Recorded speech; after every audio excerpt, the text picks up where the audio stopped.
Hello and welcome back to my show, The Misdemeanors of a Settler Sister. Well, it's Women's Month now, and today I have a very lucky lineup of interviews with delicious women. You know, the type that are like, fuck milk without the cream, and fuck coffee without the caffeine, and as for sweets without the nectar, poofed. These are full-creamed women who speak their bodies, and they don't swear as much as me. Muni warini. No one swears as much as me. It pisses off all the right people. It's the least I can do for the struggle against neo-Victorianism and its evil counterpart, neoliberalism. So, without further ado, here they are. Original, rebellious, orgasmic, and full-creamed.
I was tired of going to normal marches and normal counseling courses with regard to rape, and I wanted something that just stood out for me. And the word slut drew me because I was raped at 16, and men, when people find out that you were raped or sexually molested, they call you a slut. And I wanted that name back, especially in the colored community. Like, you've been raped, you're second-hand goods, you're not worthy. And I wanted that name back. I wanted to feel like a woman. And I said, I've been a slut. And when I found out about slut talk from my daughter, she said, Mom, I'm going to come with. And I'm like, yeah, let me go, especially being a Christian woman. And I was sexually so afraid, and I decided, go. And I went, and the name really slut was ugly for me. It's a very ugly term, it's like saying bitch. And I was like, wow. But when I got there, and I saw that I'm not alone, and being raped doesn't make me bad, and I just reclaimed that word. And so now I talk about slut like, wow, and being a Christian woman, and I mentioned it in counseling, yes, I'm a slut, but it's a good word. It's a word that says I've overcome. That's what I've taken the slut word as. I'm an overcomer. And that's so cool, for me, personally. I've really just come out of that word, but it was awesome. I'm here for the girls who were raped in their miniskirts, for the grandmas who were raped in their pajamas, for the men who were raped walking to the club, for the young boys going to church. And you are all here to say we do not want it anymore.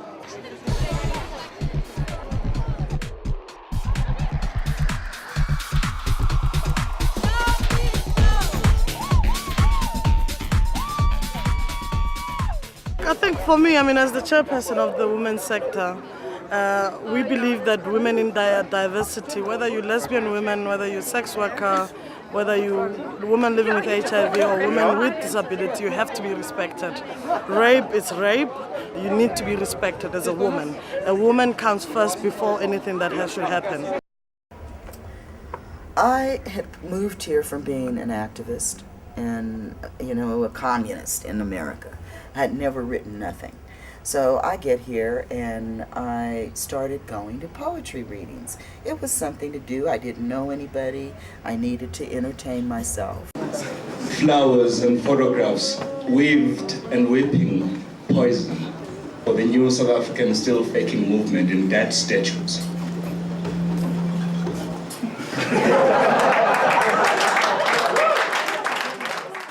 And that seemed like something nice.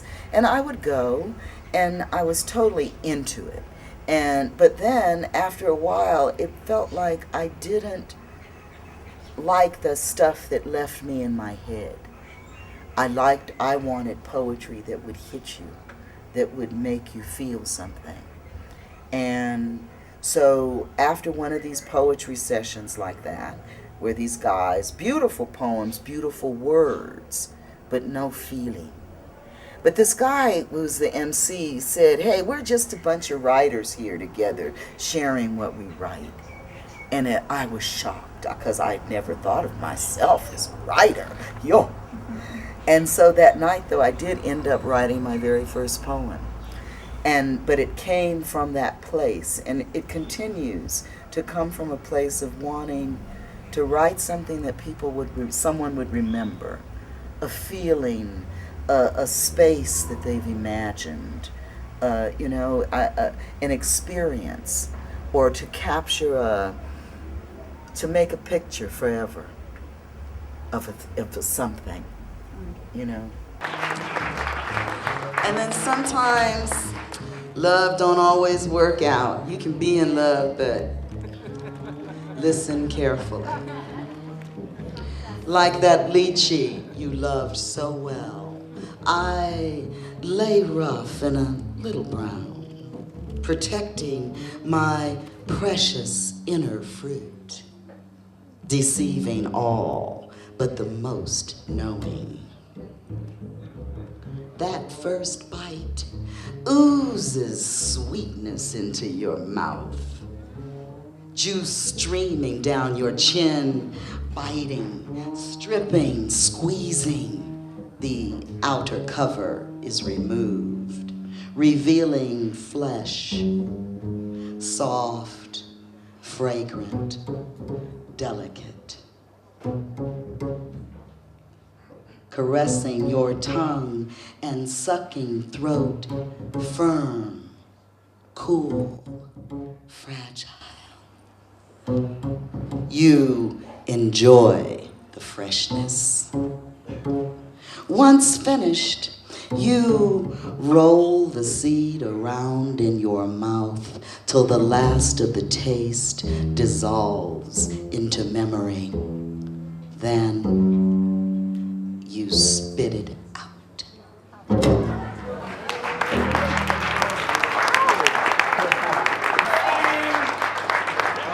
Yes, that did happen to me up in some hotel rooms. I'll admit it. It was wrong, but I did it. And it's a room full of young people. I'm probably the oldest person in the whole room. And I know you all think that love is, I don't need it no more. Or that it's passed me by or something. But I want you to know I'm still waiting. You got an uncle, your big brother, anybody who's really adventurous out there, Writing the body. Yes, writing the body and the body's life, Yeah. And also I think another aspect of it is, as an older woman, I'm aware that many times only young people can claim their bodies when they're young and svelte and beautiful, meeting the standard. And those people, young, svelte, beautiful, long-haired girls, can be sexual. But old, fat, graying women cannot be sexual. You're supposed to, I don't know what. It's the most astounding thing to me. People really have an idea in this culture that women after 40 do not have sex, for one thing, are not interested and are asexual, and that our bodies are exhausted and tired and broken, and that we're basically useless, but especially sexually. And it's so shocking to me, really. When my grandmother passed on almost 3 years ago, I just wrote this very long poem about how I wanted to be her and how I just went into her story. And I just feel that without her death, that poem would never have been able to come to life, you know. So I'm also grateful to death as much as I'm grateful to life, that here are, and a number of poems are just coming out from me reflecting on her death, because she was more like a mother. This woman raised me with all the thread, the little thread that she had. She managed to just build a tapestry. I don't know how she did it. I want to be you in your youth.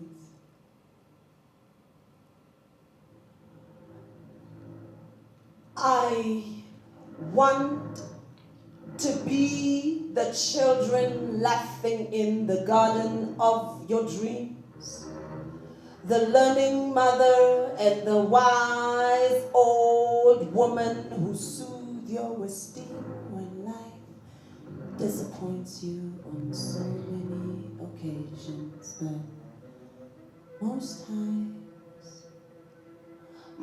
times I want to taste your laughter. I want to grow inside the spaces between your teeth, be the color and slope of your gums, your giggles, and lie awake on the land of your tongue in contemplation, so that when I have rested enough, I can begin to fall like speech from the unfolding margins of your existence. Let me share one life, at least one night at the edge of your feet, and walk the gentle summers your prints have footed. I want to go back into time, way back into the unknown, and erase all your pain. I want to hold on to all that ever made you laugh. Let me hear your whispers aloud, aloud, aloud, aloud, in the secret of your lonely being. I want to be you. Let me walk with you.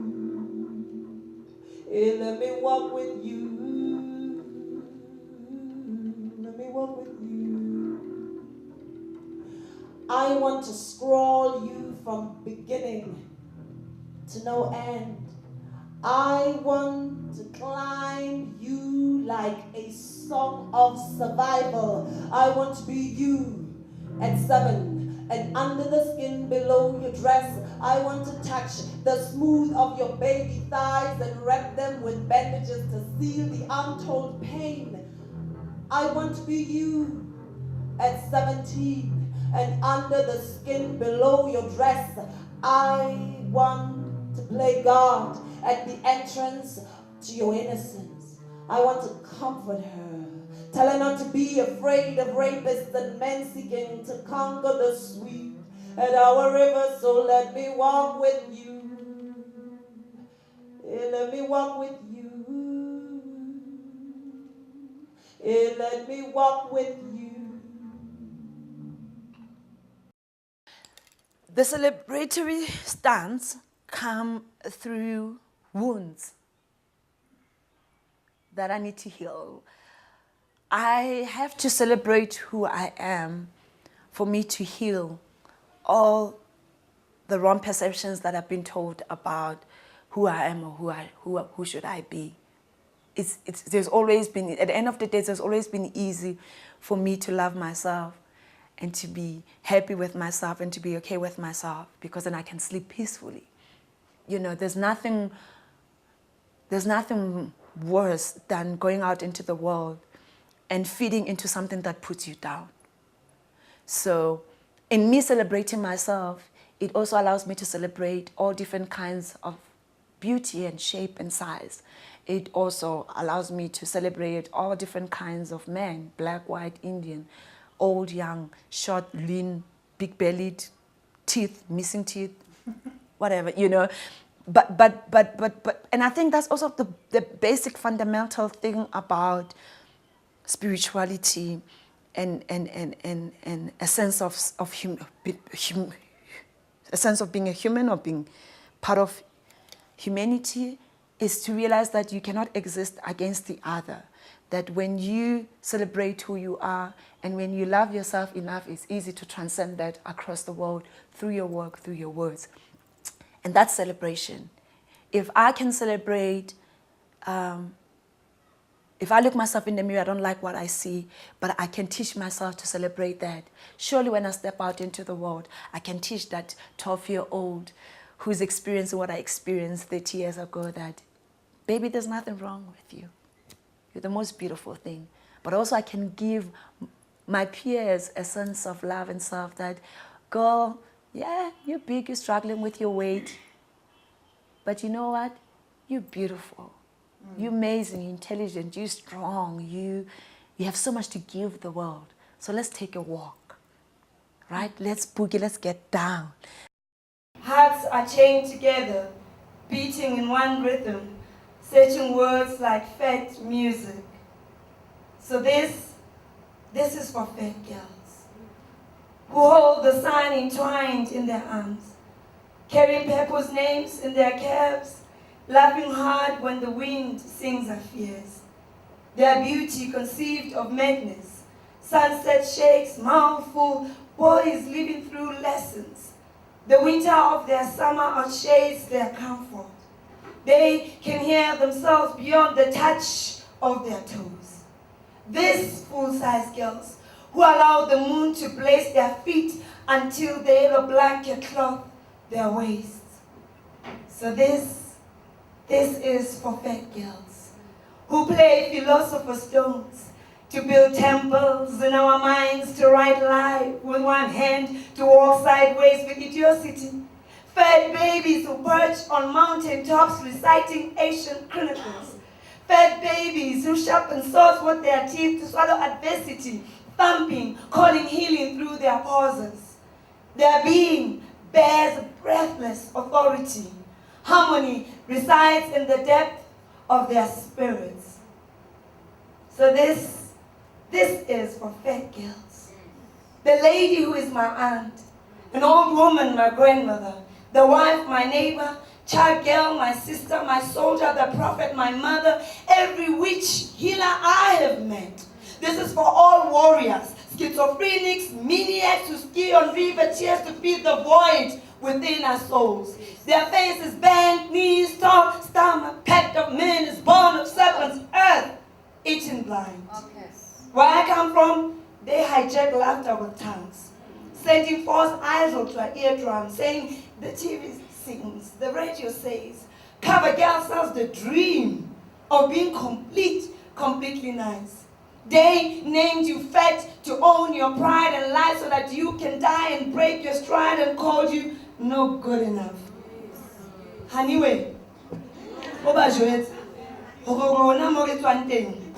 we are thighs thick, butt huge, waist tight, breast tall, walk styled, hands warm, voices loud, neck thick, mind slick, lips thick, nose broad, feet long.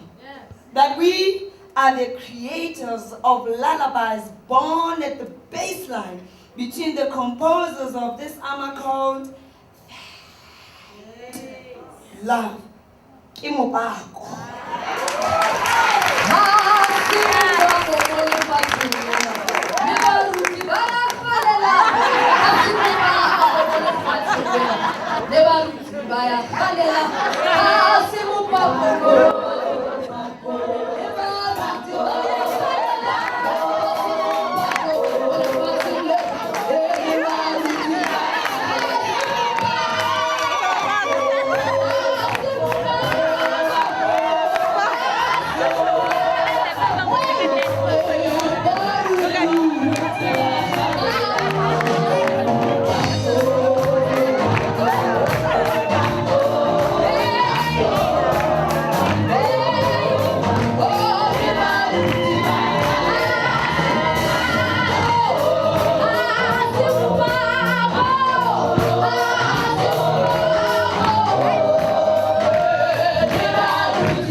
What laka woman. Just fabulous and celebratory.